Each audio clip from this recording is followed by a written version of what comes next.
নমস্কার বন্ধুরা, এস গার্ডেনে আপনাদের স্বাগত জানাই। বন্ধুরা, আজকে আপনাদের দেখাবো একটি পাতিলেবু গাছ লাগানোর পর থেকে ফল হওয়া অবধি আমি কি পরিচর্যা করলাম সমস্তই আমি পার্ট বাই পার্ট আপনাদের সামনে দেখানোর চেষ্টা করছি। ভিডিওটি প্রথম থেকে শেষ অবধি অবশ্যই দেখবেন, আর যারা আমার চ্যানেলে নতুন তারা অবশ্যই চ্যানেলটি সাবস্ক্রাইব করে আমার পাশে থাকবেন। তো বন্ধুরা, এই পাতিলেবুর গাছটি দেখুন, একটি প্লাস্টিকের পটে আমি কিনে নিয়ে এসেছিলাম। যখন গাছটি কিনে নিয়ে আসি তখন কিন্তু এতে ফুল ফল ছিল। তো এই গাছটি আমি বসিয়েছি একটি 8 ইঞ্চির টবে। গাছটি বসানোর সময় আমি মাটি ব্যবহার করেছি, যে মাটিটি সেটি হলো 40 ভাগ নর্মাল মাটি, 40 ভাগ গোবর সার এবং 20 ভাগ বালি, এরকম একটি মাটিতে কিন্তু আমরা এই গাছটিকে বসিয়েছিলাম।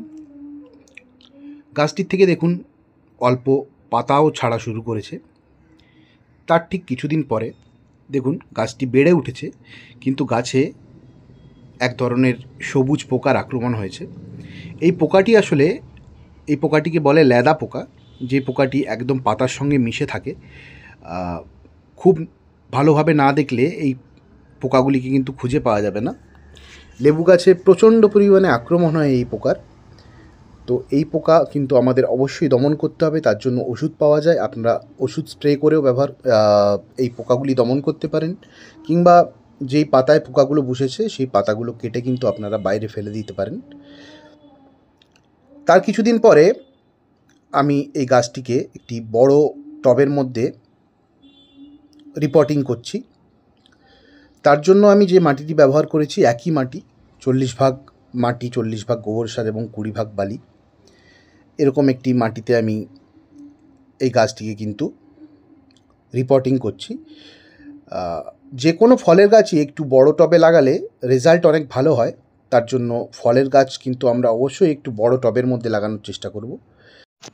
এই গাছটি যখন আমি বসিয়েছিলাম তার ঠিক 15-20 দিন বাদে আমি কিন্তু গাছটিতে খাবার দেওয়া শুরু করেছি।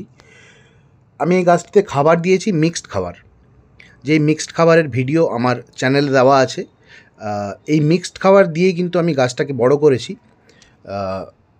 তো আপনারা যদি মিক্সড খাবারের ভিডিও আবার দেখতে চান, আমি আবার একটি ভিডিও বানাতে পারি, তার জন্য অবশ্যই কমেন্টে জানাবেন।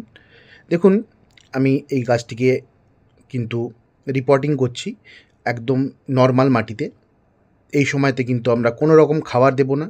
আমরা ঠিক আবার 15-20 দিন বাদে গাছটি যখন নতুন পাতা ছাড়া শুরু করবে তারপর থেকে আমরা মিক্সড খাবার দেওয়া শুরু করব। গাছটিকে রিপোর্টিং করার বেশ কিছুদিন পরে গাছটির চেহারা দেখুন, কত সুন্দর চেহারা হয়েছে। কিন্তু সেই লেদা পোকার আক্রমণ কিন্তু রয়েই গেছে, যার জন্য আমাদের স্প্রে করতে হবে।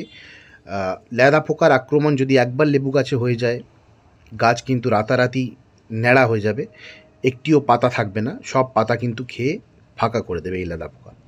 ওর জন্যই লেবু গাছে অবশ্যই যে কোনো লেবু গাছে আমরা অবশ্যই নজর দিয়ে দেখে রাখবো যাতে লেদা পোকার আক্রমণ কোনোভাবেই না হয়। এই আগাছাগুলো আমরা পরিষ্কার করার পরে কিন্তু আমরা সেই মিক্সড খাবার এই গাছটিতে দিয়ে দিচ্ছি।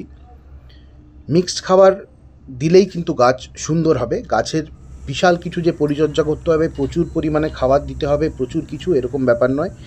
গাছকে একটু নজর রাখতে হবে রোগ পোকার আক্রমণ থেকে, আর আমাদের নিয়মিত খাবারটা দিতে হবে। 15-20 দিন অন্তর আমরা মিক্সড খাবার দিলেই যথেষ্ট।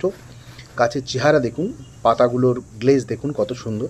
আমি কিন্তু খালি মিক্সড খাবারই দিয়েছি, মিক্সড খাবার ছাড়া কিন্তু অন্য কোনো খাবার আমি এই গাছে প্রয়োগ করিনি। আরও বেশ কিছুদিন পরে দেখুন গাছটির চেহারা কত সুন্দর হয়েছে। গাছটির চেহারা যেমন সুন্দর হয়েছে, তার সঙ্গে প্রচুর পরিমাণে কিন্তু ফুল আসা শুরু করেছে গাছটিতে।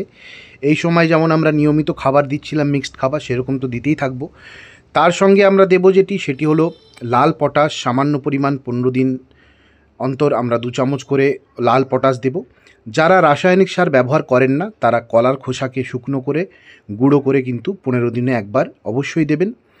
তার সঙ্গে একটি স্প্রে, যেমন যারা রাসায়নিক স্প্রে ব্যবহার করেন তারা কাকা আর কনফিডার 10 ফোঁটা করে 2 লিটার জলে মিশিয়ে স্প্রে করে দেবেন 15 দিনে একবার। আর যারা জৈবিকভাবে করেন তারা কিন্তু 4-5 দিন অন্তর নিম তেল অবশ্যই গাছে দেবেন। আরও বেশ কিছুদিন পরে দেখুন গাছের ফুলগুলো কিন্তু ফলে পরিণত হওয়া শুরু করেছে। এরকমভাবে কিন্তু 12 মাস এই লেবু গাছে ফলন হতে থাকবে। একদিকে যেমন ফলন রয়েছে, আবার দেখা যাচ্ছে ছোট ছোট লেবু, আরও দেখা যাচ্ছে নতুন করে ফুল আসছে। এরকমভাবেই কিন্তু 12 মাস এই গাছটিতে লেবু হবে, প্রচুর পরিমাণ লেবু হবে। তো আপনারাও একটি লেবু গাছ বাড়ির ছাদে হোক কিংবা যে কোনো জায়গায় একটি এরকম 12 মাসি লেবু, পাতিলেবুর গাছ লাগান, প্রচুর পরিমাণে লেবু ফলবে। আর লেবু গাছের সম্পূর্ণ পরিচর্যা তো আপনাদের সামনে বললামই। এছাড়াও যদি যাদের কিছু প্রশ্ন থাকে তারা অবশ্যই আমায় কমেন্ট বক্সে লিখে জানাবেন। আর ভিডিওটি ভালো লাগলে কিন্তু অবশ্যই লাইক, কমেন্ট, শেয়ার করবেন। আর আমার চ্যানেলটি সাবস্ক্রাইব করে কিন্তু অবশ্যই আমার পাশে থাকবেন। নমস্কার, ধন্যবাদ।